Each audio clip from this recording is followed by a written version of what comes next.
Hello and welcome to Microsoft Hates Greg. My name is Greg Deckler, and last night I was on a session with Brian Julius, and we were taking a look at this rather nasty DAX problem. It's actually this one right here, order fulfillment.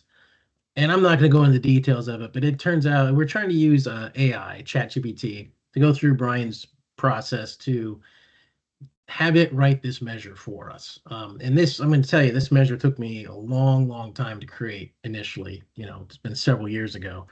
And essentially, the idea is that you want to fulfill the orders in order, right? FIFO, first in, first out, from the locations that have the most storage first and then on down the line.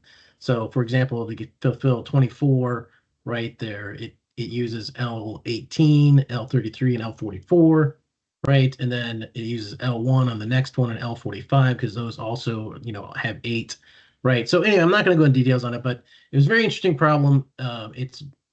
We've so far, we haven't, we've stumped ChatGPT 01P, but we're giving it another crack, and hopefully that I'll be able to release that in two parts, the first part and the second part, because Brian and I talk about a lot of different stuff, not just this problem. But in the conversation, he gave me the idea. I'm like, man, okay. So I had just created this Monday.com custom connector, and somebody else came and said, hey, I'd like one for Asana. And so I'm like, okay, so Asana has a free account. So I signed up for like a free account with Asana. And I was taking a look at their API. It looked definitely doable. And I was going to get to it this weekend, but with the idea Brian gave me, I'm like, hey, why don't I just try to have ChatGPT 01P take a crack at creating the custom connector for me. And not to give away the ending, but it did a pretty good job, honestly. So as you can see here on the screen, I went in and I started a brand new session with ChatGPT, and here's the prompt. It basically telling it need to write a Power BI custom connector using Power Query, connect to the Asana API, retrieve tasks.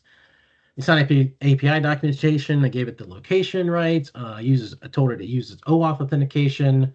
Told it I sent it a link on terms of here's how you get tasks. And then sample custom connectors can be found here. That's a linked out to Microsoft's repository for custom connectors, right? And I want the connector to be called TDG TPQM Asana, right? The definitive guide to Power Query M Asana. Okay, so it went out, and after a little bit of thinking, it gave me very good instructions in terms of, and it figured out like in terms of redirect URLs and how to set up my environment, and then it gave me the code. And the code actually looks really good. But I can't recall what the problems I had with the code, but the code looked pretty good. But I was like, I'm not quite sure that this code is gonna get me to where I want to be. But in looking at it again, I think it's pretty close, to be quite honest. But so I went ahead and said, okay, wait a minute. I've already have a Discord connector which uses OAuth connections, right? It gives you really detailed instructions, right? So I followed up the prompt. So I didn't try that code. I said it followed up with following custom connector is built for Discord and gave it the name. And I basically said I wanted to rewrite it to use Asana instead of Discord, and then I pasted in the code, right? And again, it comes back and says, certainly I'll modify the Discord connector code, and then it did it, right? And the neat thing about this is this time it went in, and because my Discord connector code had all the navigation table stuff, it actually went out and figured out on its own, okay, workspaces are at the top level, then those go to projects, and then there's tasks, right? And so it figured that all out and built all the navigation code for me, which I'll tell you, if you're writing a custom connector, this is the most time-consuming piece, is writing all of this navigation stuff and get down to to the actual tables and the items that you want. That is by far the most problematic, most time-consuming piece of the whole thing. I can tell you that 100% because I've written now like 3, 4, 5 of these things now. It gives, again, it had the OAuth flow and all of that sort of thing, token method. It even kept my table, that to navigation table and that sort of thing. So this code looked really good. And I can tell you actually that this code worked almost right out of the box. right? So let me bring up the problem with this code was not so much. This is the one. Yeah, this is the OAuth version of it. So actually, the only thing I really modified in this is that initially it had like some. Let me see. It had some placeholders, I think, for client ID. Yeah, client ID, text.binary. Yeah, it had the code in here. So all I had to do was go and create the secrets, right, over on Asana's developer API. I created an app, created the secrets, and then I just had to create these two files, right? So I had to create the client ID file and the client secret file, which those have changed now. So if you caught those what they were, it doesn't really matter because I deleted the app anyway. Because the long story short is I couldn't get this OAuth to work, and I'm not quite sure why. Because it's I even took the code and from Discord and copied my Discord connector, copied it in, and I kept on getting. And I don't know if it's Asana's like OAuth API misbehaving, but what I did was when I went to set credentials, it came up and said, "Oh yeah, you know, I can log in as my Google account. I give it my password. Did the two-factor authentication." And it got all the way to the end, and then I got this error, which you're going to see here. OAuth. And when it decides to pop up, I was getting this. And I spent quite a bit of time going through the code, and I guarantee you that the client ID is in there. Okay, I can just tell you in the code that yes, the client ID gets passed along through the whole thing, right?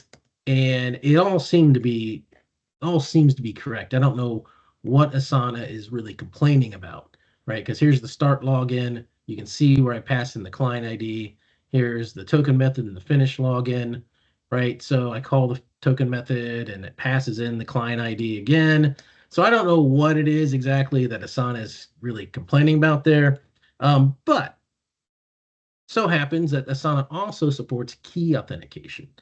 So what I did was I went and copied all of the code over into another folder, and I went and did key authentication instead. So let me bring that one up. So that's this version right here. So really, what I did was I went in and wiped out all the OAuth stuff, and I really just changed the authentication type to key authentication, and then everything almost worked perfectly. Okay, and let me show you what this does and how this looks in here. I'll say get more. I'll say the definitive guide. And I'll tell you what the couple things I had to tweak. So connect. Yeah, yeah. So I already put in my key, right? It's already cached. So here it is though. So here's my workspaces. Here's the IT workspace. Here's MVP launch, right? And then here is the tasks that are in there. So pretty cool, right? And I've got my table here for my details and that sort of thing. So yeah, so pretty nifty.